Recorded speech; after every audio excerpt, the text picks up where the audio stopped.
자, 오늘 말씀은 마태복음 15장 21절로 28절입니다. 마태복음 15장 21절로 28절.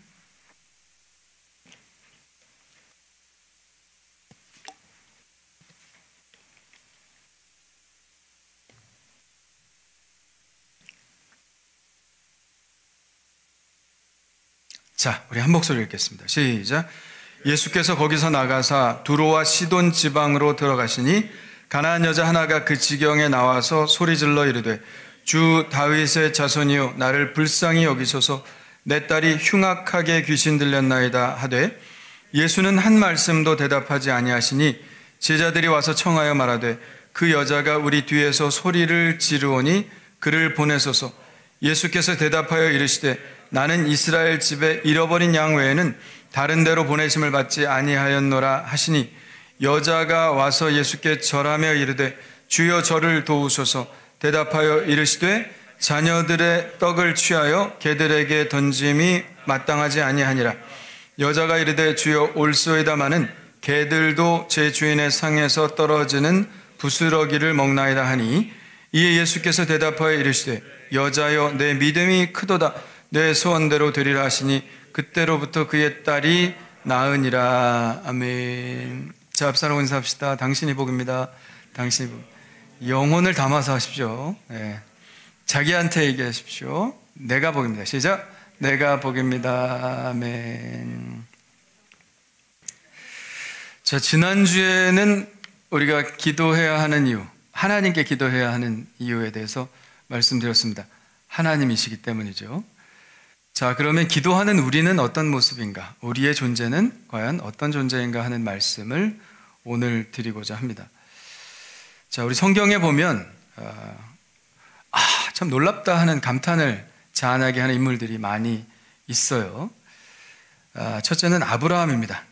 어느 장면에서 그런가 하면 자기 아들, 그것도 100세에 난 아들을 하나님께서 바치라고 하니까 아무 말 없이 그저 가서 정말 바치려고 했던 그 아브라함의 믿음을 보면서 우리는 그냥 어떻게 저럴 수가 있지 하고 탄성을 지르게 되죠. 또 노아가 그렇습니다. 몇 년 동안 방주를 지었죠? 120년 동안 방주를 지었어요. 그 큰 방주를 120년 동안. 도구가 일을 다 한다고 하는데 그때 뭐 제대로 된 도구가 있었겠습니까? 그런데 그 큰 방주를 120년 동안 인내하면서 지었어요. 자기의 소유를 다 들여가면서까지요. 그런데 사람들이 훌륭하다 하는 소리 했습니까? 비웃고 조소하고 비난하고 그런 가운데서도 그저 하나님 말씀하셨기 때문에 순수하게 그 말씀에 순종하면서 따랐던 노아가 우리를 감탄하게 하죠. 또 다윗이 그렇습니다. 골리앗과 같은 한 3m 되는 그 장수를 소년 다윗이 상대한다는 것 말도 안 되는 일이었죠.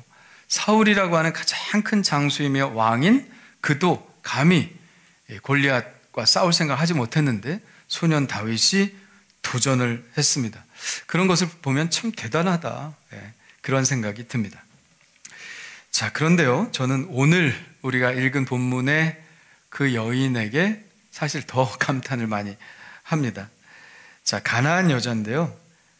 이미 말씀드렸던 아브라함, 노아, 다윗과 같은 인물들은 참 우리가 널리 알려진 인물이라 잘 알고 있죠. 그런데 오늘 이 여인은 그냥 가나안 여인입니다. 이름도 없어요. 그냥 한번 스치고 지나간 여인인데 성령께서 그의 믿음을 굉장히 귀하게 보셔서 성경에 기록될 수 있게 하시고 지금도 우리가 그 믿음을 바라보면서 나의 믿음을 점검하게끔 하고 계십니다. 자, 이야기가 전개되는데요. 참 흥미진진합니다. 예수님께서 이방 땅에 가신 게 일생에 딱 한 번인데 요때 가셨어요.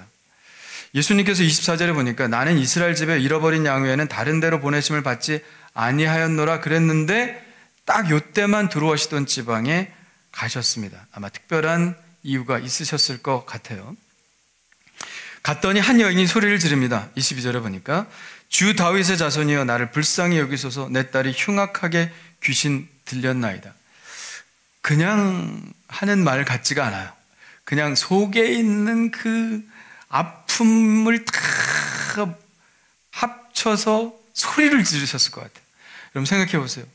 예쁘게 잘 자라나야 할 딸이 귀신이 들려서 인간구실을 제대로 못한다고 생각했을 때 그 엄마의 마음이 어떻겠어요? 여기도 찾아가 보고 저기도 찾아가 봤겠죠. 근데 어디서 예수라는 분이 기적을 일으키는 분이라는 소식을 듣고 마음속에 있는 모든 아픔과 한을 다 내놓으면서 예수님께 부르짖은 것이죠.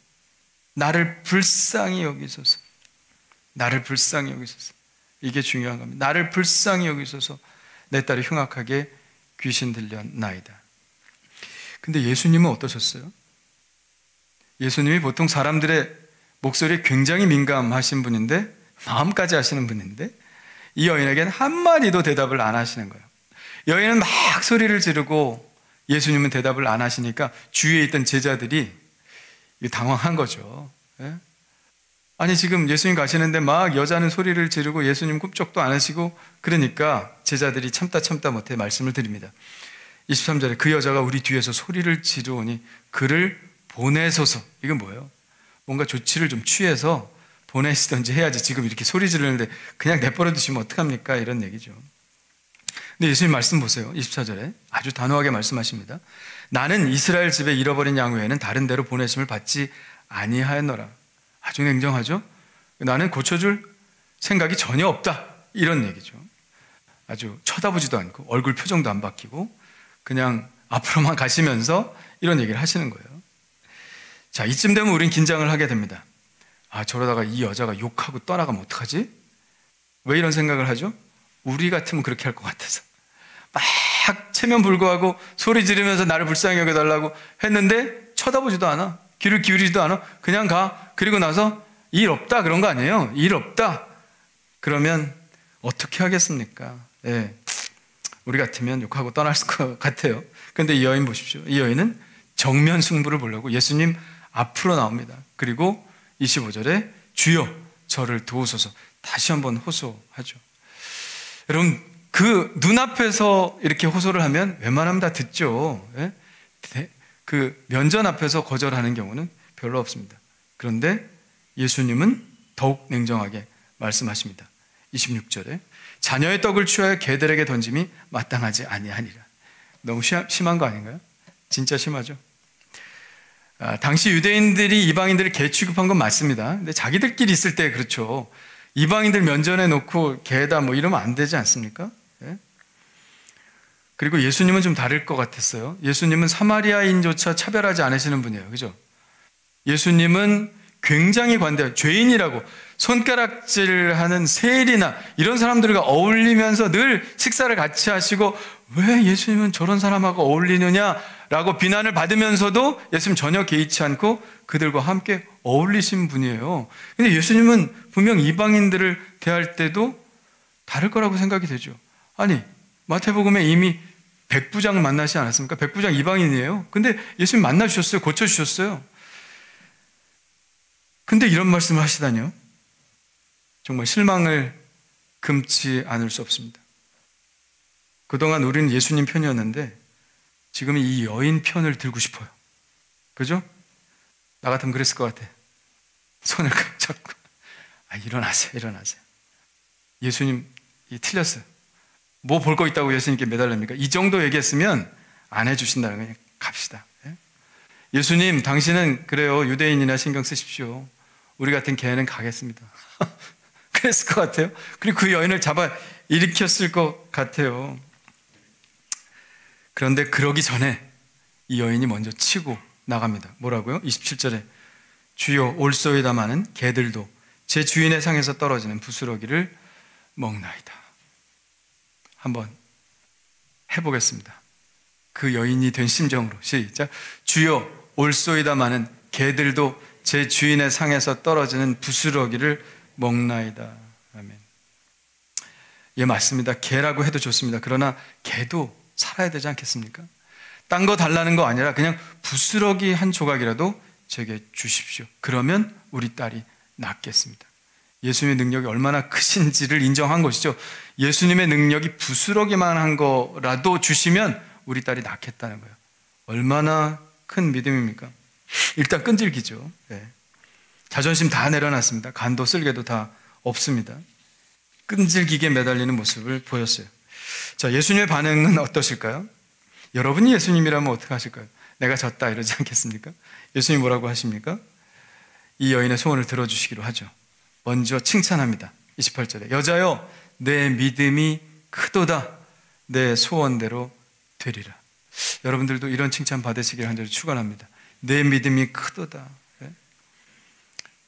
자, 이 말씀 하시니까 그동안 조마조마했던 우리의 마음이 좀 풀리죠. 자, 결말을 보면서 우리는 이런 생각을 하게 됩니다. 예수님의 행동은 어떤 의도가 있었을까? 정말로 이 이방 여인이 자비를 받을 자격이 없다고 생각하신 걸까? 그런데 단지 이 여인이 지혜롭게 대답했기 때문에 고쳐주신 것이었을까? 우리가 만약에 끈질기지도 않고 재치도 없어서 지혜롭게 대답을 못했다면 예수님은 고치시지 않고 그냥 가셨을까? 네, 그런 생각하게 되죠. 그러나 저는 그렇게 생각하지 않습니다. 예수님은 마음을 다 보시는 분 아닙니까? 중심을 보시는 분이에요. 이 여인의 속에 있는 믿음이 얼마나 큰지 다 아셨던 것이죠. 그래서 예수님은 이걸 드러내기를 원하셨던 것입니다. 이 현장에 있는 많은 사람들에게 이 여인 안에 있는 믿음이 얼마나 큰 것인지 아느냐? 그걸 드러내기를 원하셨던 것이죠. 제자들도 예수님을 따른다고 하지만 너네들도 그런 믿음은 없어.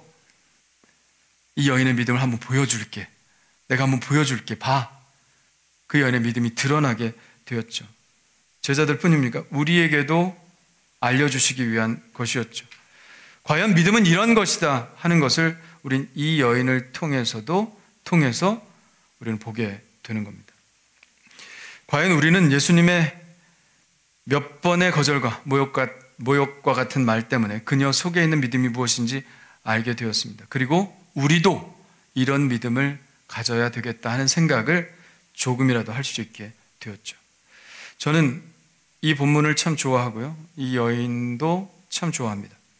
다른 이름 있는 영웅들이 참 많이 있지만 저는 이 여인이 우리의 믿음을 일으켜주는 진짜 영웅이 아닌가 하는 생각을 합니다. 저는 이 여인의 이야기 속에서 아주 중요한 교훈을 발견하는데요. 뭐냐면 하나님이 어떤 존재이고 우리는 어떤 존재인가 하는 것을 알려준다고 생각합니다. 하나님과 우리의 관계가 어떤 것인지 그 관계 규정을 분명히 하고 있다 하는 생각이 듭니다. 요새 가만히 보면 버릇없는 신자들이 굉장히 많이 늘어나는 것 같아요. 어떤 신자가 버릇없는 신자일까요? 하나님 말씀은 전혀 듣지는 않으면서 하나님이 내 말을 들어주기만을 바라는 사람이 제가 볼 땐 버릇없는 신자입니다. 그리고 하나님이 안 들어주면 삐지고 그냥 원망하고 막 떠나버리는 그런 신자가 버릇없는 신자입니다. 왜 이런 일이 일어날까? 하나님의 사랑을 너무 강조한 것 같아요. 과잉보호받고 자란 아이들이 보통 버릇없다고 그렇게 얘기를 하죠. 네? 다 뭐 그런 것은 아니겠지만 엄마에게 막 혈기를 부리고 소리를 지르고 그런 아이들이 있습니다. 저는 엄마에게 많이 맞고 자랐어요. 우리 어머니 또 오늘 이 설교를 들으시면 너 그런 얘기 좀 하지 마라 그러실 것 같겠지만 아니 저만이 아니라 우리 어렸을 때 다 그렇게 지냈습니다. 뭐 빗자루가 보이면 빗자루로 때리고 총채가 보이면 총채로 때리고 뭐 아무것도 없으면 손으로 때리고 그러니까 잘못을 그냥 넘어간 적이 별로 없는 것 같아요. 잘못을 하면 반드시 거기에 대해 상응하는 대가를 치른 것 같습니다. 요즘은 그러면 안 됩니다. 요즘 그러면 큰일 납니다. 큰일 나요. 근데 그때도 가만히 가보면 엄마에게 막 되들고 소리 지르는 애들이 있었어요. 제 친구들 중에서도. 저는 깜짝 놀랐죠. 어떻게 저러지? 근데 보면 엄마가 자식들을 꼼짝 못하는 집들이 그렇게 되더라고요. 그건 뭐예요? 부모가 사랑도 주지만 자식들로부터 받아야 될 존경도 있습니다. 그것도 주어야 하는 것이거든요. 존경하는 마음도 주어야 하는 것인데 그렇게 하지 못한 것이죠. 무조건 부모는 자식들의 말을 들어줘야 하고 무조건 감싸줘야 되고 무조건 편을 들어줘야 하고 하는 생각이 아이들에게 있기 때문에 부모에게 자식이 드려야 하는 존경을 하지 못하고 그냥 무조건 나에게 해줘야 된다고만 생각하는 것이죠. 근데 그런 비슷한 현상이 시대가 지나가면서 그런 비슷한 현상이 우리 신앙인들에게도 발견됩니다. 여러분, 하나님이 어떤 분입니까? 천지를 창조하신 분이에요. 믿어요? 하나님이 하나님이 어떤 분이십니까? 천지를 창조하신 분이에요. 우주를 돌리시는 분입니다. 거기에 여러분의 존재 하나는 어떤 존재일까요? 먼지 하나라도 될까요? 하나님은 정말 위대하신 분이죠. 더군다나 천국과 지옥을 만들어 놓고 우리를 기다리고 계시는 분입니다. 얼마나 두려운 분입니까? 그죠? 하나님의 심판대 앞에 섰을 때 우린 얼마나 쫄아야 되는 사람입니까? 우리의 영혼을 지옥불 속에 영원히 쳐넣으실 수 있는 권세가 있으신 분이 하나님이십니다. 그런 하나님 우리 감히 쳐다볼 수도 없는 존재예요. 그저 우리는 하나님 앞에 서면 그냥 주여 찬양과 경배를 드릴 수밖에 없는 존재가 바로 우리들입니다. 그러므로 하나님을 우리는 오직 경외함으로만 바라봐야 합니다. 경외가 뭐예요? 경외해야 된다. 외자가 뭐예요? 두려워할 외자 아닙니까? fear, 두려워해야 하는 겁니다. 그래서 베드로가 주님 만났을 때 이분이 하나님이시구나 하는 것을 딱 느꼈을 때 어떻게 말했습니까? 주여 나를 떠나소서 나는 죄인이로소이다. 왜? 거룩하신 하나님 앞에 내가 감히 그 앞에 설 수도 없는 존재예요. 그러니까 주여 나를 떠나소서 저는 죄인입니다. 여러분, 이게 우리의 상태입니다. 이게 하나님이시고 이게 우리입니다. 우린 이런 두려운 마음이 하나님 앞에 있어야 됩니다. 그런데 이런 두려운 마음, 하나님을 경외하고 찬양하고 경배하고 해야 하는 이런 마음들이 점점 없어져 가는 것처럼 느낍니다. 다 버릇없는 신자가 돼서 하나님하고 맞먹으려고 그래요. 하나님과 막 동등됨을 취할 것으로 생각하는 것 같아요. 여러분, 하나님이 여러분과 동격이면 여러분 하나님 믿겠습니까? 왜 하나님을 낮춰요? 자꾸 끌어내려요? 여러분과 같은 수준으로 만들어요? 하나님을 사람처럼 생각하는 것 같아요. 여러분, 그런 하나님을 여러분 믿겠습니까? 저는 그런 하나님이라면 안 믿어요. 내가 경외할 분을 믿죠. 감히 내가 쳐다보지도 못할 그런 분을 믿죠. 전능하신 하나님이시기 때문에 내가 믿는 것이죠. 그렇지 않고 내 말 안 들어? 하나님? 그럼 말어? 삐져? 이런 하나님이라면 우리가 왜 믿겠어요? 그런 하나님도 아니죠. 근데 여러분들이 하나님을 그렇게 만들고 있다는 거예요. 왜? 자기가 하나님이야. 내가 하나님보다 더 높아. 내 욕망이 더 높아. 내가 하고 싶은 것들이 더 높아. 그러니까 하나님 무슨 종 취급해요? 이게 버릇없는 신자가 아니고 무엇이겠습니까? 그저 하나님은 날 용서만 하셔야 돼. 나를 그냥 수용만 하셔야 돼. 하나님은 그저 날 사랑만 하셔야 돼. 날 이해만 하셔야 돼. 날 이해 못하는 하나님은 하나님도 아니야. 그러니까 마땅히 우리가 경외할 마음이 없어져 버리는 것이죠. 하나님에 대한 의무는 하나도 하지 않고 원망하고 대들고 무시하는 풍조가 이 세대에 만연하고 있습니다. 참 말도 안 되는 일이죠. 감히 어느 안전이라고 하나님 앞에서. 분명히 말씀드리건대 하나님은 하나님이고 사람은 사람입니다. 할렐루야? 무슨 영화 대사가 생각나나요? 나는 선생이고 너는 제자고 동갑내기 과외하기 대사가 생각나는데 격이 있는 겁니다. 하나님은 하나님이시고 나는 사람입니다. 하나님은 절대선이고 절대의이십니다. 하나님은 우리가 함부로 생각할 수 있는 존재가 아닙니다. 하나님은 나를 지으신 분이고 나는 그분의 명령을 따라야 하는 피조물입니다. 우리가 하나님 앞에서 튕기거나 삐지거나 하는 것은 말도 안 되는 일이죠. 하나님 내 기도 안 들어주시면 다음 주부터 교회 안 나올래요. 이렇게 위협할 수 있는 대상이 아닙니다. 하나님은 하나님이시고 우리는 피조물에 불과합니다. 사람이 아무리 똑똑해도 아무리 이 세상 권세를 다 가지고 있어도 우리는 사람은 하나님의 명령을 쫓아 절대 순복해야 하는 존재임을 잊어버리지 말아야 합니다. 이거를 잊어버리는 순간 재앙이 우리에게 오는 거예요. 이 선을 넘는 순간 재앙이 오는 겁니다. 에덴 동산 한번 떠올려 보실까요? 에덴 동산에서 하나님이 인간에게 말씀하셨죠. 생육하고 번성하여 땅에 충만하라. 이 세상의 모든 것을 정복하고 다스리라. 엄청난 권력을 우리 인간에게 주셨습니다. 그죠?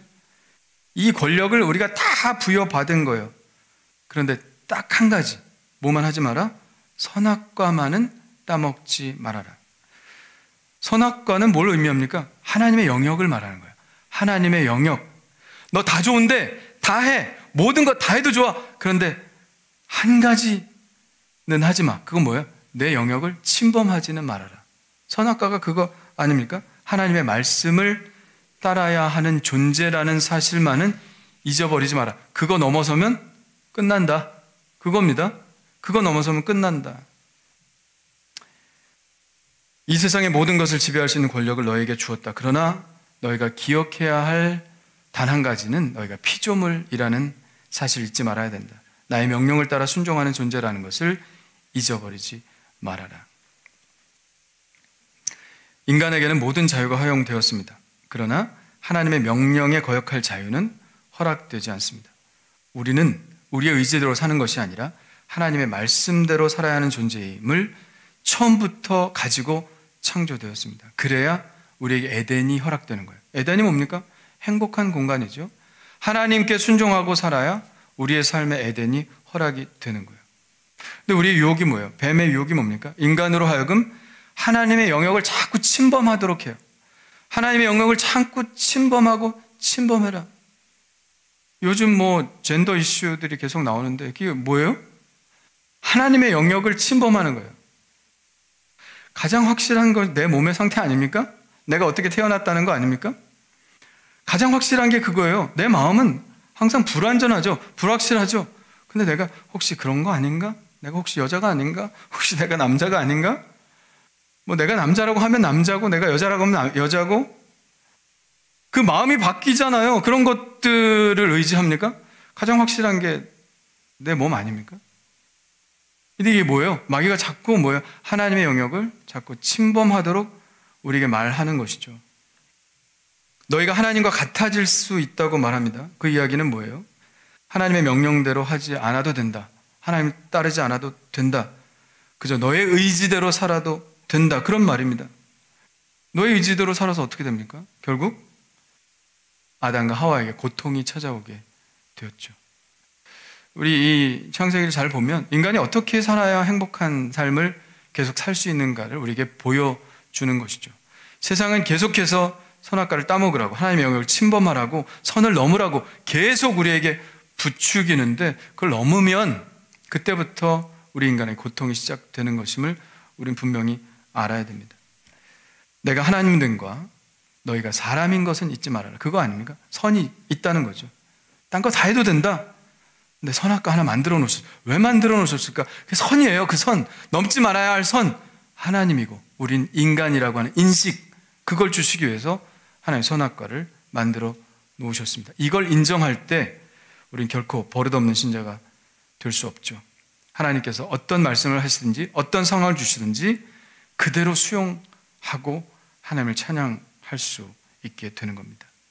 따라합시다. 하나님은 하나님이시고 사람은 사람이다.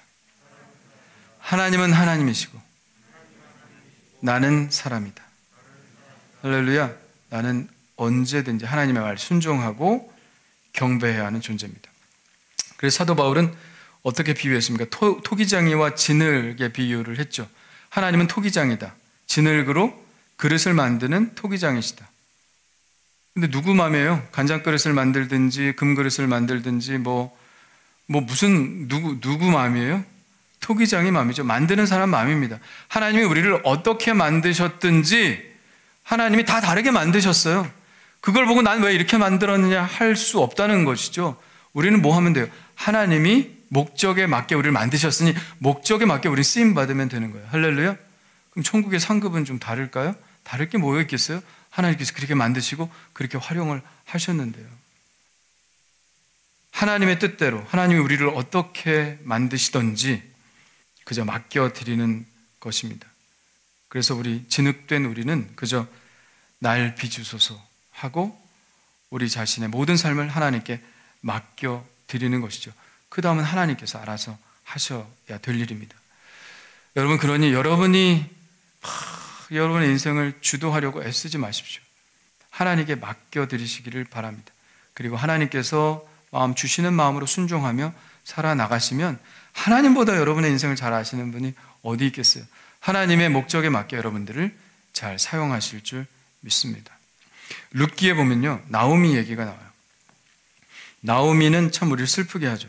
나오미에게 남편이 하나 있었고 두 아들이 있었는데 남편이 일찍 죽고 두 아들도 결혼을 했는데 결혼하자마자 애도 없이 둘 다 죽었어요. 남편도 죽고 두 아들도 죽었습니다. 충분히 원망할 수밖에 없는 상황이죠. 내가 믿던 하나님 다 필요 없다. 저버리고 싶은 마음 들었을 것입니다. 그러나 나오미는 그렇지 않았죠. 룻기를 통해서 나오미의 말과 행동을 살펴보면 전혀 그렇지 않다는 것을 볼 수 있습니다. 참 이상해요. 나오미가 하나님 원망하고 있는 것 같은데 원망하는 게 아니야. 그냥 하나님께서 하셨으니 그건 당연하다라고 받아들이고 그냥 하나님 계속해서 경외하면서 살아가는 것을 봅니다. 자, 그는 고향으로 돌아와서요, 사람들에게 이렇게 말하죠. 룻기 1장 21절에 내가 풍족하게 나갔더니 여호와께서 내게 비어 돌아오게 하셨느니라. 모압 땅으로 갔죠. 부자로 간 것 같아요. 뭐 예나 지금이나 어디 이민 가려면 있는 사람이나 가지 뭐 없는 사람이 가겠습니까? 그래서 모압 땅으로 갔어요. 풍족하게 나갔는데 비어 돌아오게 하셨다. 아무것도 없다. 여호와께서 나를 징벌하셨고, 누가? 여호와께서 나를 징벌하셨고 전능자가 나를 괴롭게 하셨거늘 너희가 어찌 나를 나오미라고 부르느냐. 나오미가 무슨 뜻이에요? 기쁨이란 뜻입니다. 기쁨아 기쁨아. 그래요. 근데 내 삶은 기쁨이 아니야. 지금 기쁨이라고 부르지 마라. 차라리 나를 마라라고 부르라 그랬죠. 마라가 뭐야? 쓰다. 나는 지금 쓰다. 나는 고통스럽다. 차라리 나를 그렇게 불러라. 그러니까 굉장히 지금 어려운 상황입니다. 하나님께서, 전능자께서, 절대자께서 그렇게 하셨다. 그런데 이 말투를 보고 그의 삶을 보면 하나님 원망하는 게 아니라 전능자께서 그렇게 하시는 것은 그렇게 하실 수 있으니 나는 그저 받아들인다. 이렇게 들려요. 그러니까 나오미는 하나님이 어떤 존재인지를 알았던 것이죠. 그리고 사람은 어떤 존재인지를 분명히 알았습니다. 기본적으로 하나님과 나와의 관계가 어떻게 설정되어야 하는지를 아는 사람이었습니다. 우리 같으면 어떻게 해요? 하나님이고 뭐고 없지. 그렇게 생각 안 하겠습니까? 요새 신자들 같으면 하나님이고 뭐고 없어. 나를 내가 불행하게 이렇게 만든 하나님이고 뭐고 없어. 그러나 나오미는 그게 아니죠. 하나님은 하나님이시고 하나님의 절대 영역에 내가 접근할 수 없다. 하나님이 그렇게 하셨으면 내가 그렇게 받는 것이다. 하나님이 어떻게 하셨든지 나는 그저 그럴 수밖에 없는 존재라고 하는 사실을 인정한 거죠. 내 형편이 나쁘다고 해서, 내 바람이 이루어지지 않았다고 해서, 내가 불행해졌다고 해서 설사 그게 나의 실수가 아니라 하나님이 그렇게 몰아가셨다고 해도 하나님을 원망할 수 없다는 것입니다. 왜? 하나님은 하나님이시고 나는 사람이기 때문에. 그래서 나오미의 신앙은 바로 그런 신앙이었죠. 자, 이 가나안 여인의 이야기로 다시 돌아가 보겠습니다. 이 가나안 여인은 하나님 대신 예수님 앞에서 자신의 존재를 솔직하게 보여주었습니다. 그는 예수님께 끝까지 매달렸죠. 모든 자존심 버리고 끝까지 매달렸습니다. 인간은 어떤 존재입니까? 하나님께 매달릴 수밖에 없는 존재라는 것입니다. 하나님 앞에서 뭐 따지거나 항변할 수 있는 존재가 아닙니다. 하나님 앞에서 튕길 수 있는 존재가 아닙니다. 인간 존재는 하나님의 처분만 기다리며 기다릴 수밖에 없는, 매달릴 수밖에 없는 존재입니다. 우리는 피조물의 연약함을 인정해야 하죠. 절대 존재 앞에 순종하고 그저 매달릴 수밖에 없는 존재라는 사실을 빨리 깨달아야 합니다. 그래야 우리에게 구원이 있습니다. 여러분, 이 여인이 한 기도 뭐요? 주여, 저를 불쌍히 여기소서, 이거 아닙니까? 불쌍히 여기소서. 하나님이 우리를 불쌍히 여기셔야 기도의 응답이 되는 거예요. 하나님이 우리를 불쌍히 여기셔야 우리가 구원을 받는 겁니다. 여러분, 하나님 앞에서 재해 보십시오. 하나님 여러분 구원하실 이유가 있습니까? 하나님 앞에서 불쌍히 여김을 받는 자만이 하나님의 구원을 받는 거예요. 레미제라블이 뭐예요? 레미제라블이 뭐예요? 주여 나를 불쌍히 여기소서 아닙니까? 장발장, 그게 뭐예요? 주여 나를 불쌍히 여기소서. 장발장이 왜 구원받았습니까? 불쌍히 여김을 받은 거예요. 그 촛대 앞에서 벌벌벌벌벌벌 떠는 그 심정 아닙니까? 왜? 하나님 앞에서 심판대 앞에서 벌벌벌벌 떠는 그 심정 아닙니까? 그게 왜요? 이게 밝혀지면 자기는 그냥 다시 평생 감옥으로 가는 거예요. 이게 하나님 앞이라면 어떻게 됩니까? 영원히 지옥불에 들어갈 수 있고 하나는 자유로운 천국에 들어갈 수 있는 그 앞에서 신부의 말 하나에 달려있는 거 아닙니까? 하나님의 말 한마디에 영원한 삶이 달려있는 거 아닙니까? 벌벌벌 떨고 있는 그를 하나님이 불쌍히 여기시는 거죠. 레미제라블 아닙니까? 나를 불쌍히 여기소서. 미제레레, 나를 불쌍히 여기소서. 우리 인간 존재가 그런 존재입니다. 하나님 앞에 우리가 감히 어떻게 버릇없게 굴 수가 있어요? 그저 우리가 할 수 있는 기도는 뭐예요? 주 예수 그리스도요, 나를 불쌍히 여기소서. 제가 새벽마다 기도하는 제일 첫 기도가 이겁니다. 여기 앉자마자 주 예수 그리스도요, 저를 불쌍히 여기소서. 주 예수 그리스도요, 저를 불쌍히 여기소서. 왜? 하나님 앞에 저는 그런 존재이고 제가 구원을 받고 제가 하나님의 기도를, 하나님이 제 기도를 들어주셔야 한다면 그것은 내가 잘나서가 아니라, 내가 뭘 잘해서가 아니라 주님이 나를 불쌍히 여기셔야 가능한 것임을 알기 때문에 저는 최대한 주님 앞에 낮추고 주여 저를 불쌍히 여기소서, 이 기도부터 하는 것이죠. 기도는 과시가 아닙니다. 내가 이렇게 했으니 하나님께서 이 기도를 들어주셔야 합니다, 강제하는 것이 아닙니다. 불교적 기도는 그렇게 할 수가 있겠죠. 저는 시주를 얼마나 했습니다. 공양미를 얼마나 냈습니다. 그러니 들어주셔야 합니다. 1000배 기도했습니다. 10,000배 기도했습니다. 그러니 내 기도를 들어주셔야 합니다. 자기의 공로로 하는 것이죠. 그러나 기독교의 기도는 그게 아니라 기독교의 기도는 무조건 불쌍히 여김을 받는 겁니다. 하나님 앞에 매달리는 거예요. 연약함을 고백하는, 겸손하게 하나님께 나아가는 것입니다. 하나님이 우리한테 쫄 이유가 뭐가 있겠어요? 그렇죠? 우리 먼지 보도 못한 존재인데 그저 불쌍히 여기는 것밖에 없습니다. 어떤 사람들은 자존심 때문에 기도하지 못하는 사람들이 있는데요, 스스로 해보겠다, 교만입니다. 하나님 앞에 매달리셔야 됩니다. 어떤 사람은 하나님께 기도 몇 번 해보다가 하나님 원망하고 하나님 찾지 않는 사람이 있습니다. 자기가 어떤 존재인지 몰라서 그런 거예요. 하나님 앞에 자존심 세울 거 없습니다. 그저 하나님 앞에 불쌍히 여김을 받아야 합니다. 이 여인처럼 끝까지 매달렸죠. 예수님이 어떤 존재인지 알기 때문에 창피함도 모르고 소리 지르며 주님의 자비하심을 구했습니다. 여러분, 우리도 이런 사람이 되어야 할 것입니다. 하나님이 뭘 봐서 우리의 기도를 들어주시겠어요? 뭘 봐서? 자존심 뭐가 있겠습니까? 그저 소리 질러 부르짖는 신자가 되어야 합니다. 고자세가 아니라, 버릇없는 신자가 아니라 불쌍히 여기심을 받은 가장 겸손한 사람이 되어 하나님 앞에 서야 할 줄 믿습니다. 하나님의 손에 생사화복이 다 달려있음을 믿으시길 바랍니다. 그러므로 우리는 늘 무릎을 꿇고 하나님 앞에 순복하고 굴복하고 기도해야 합니다.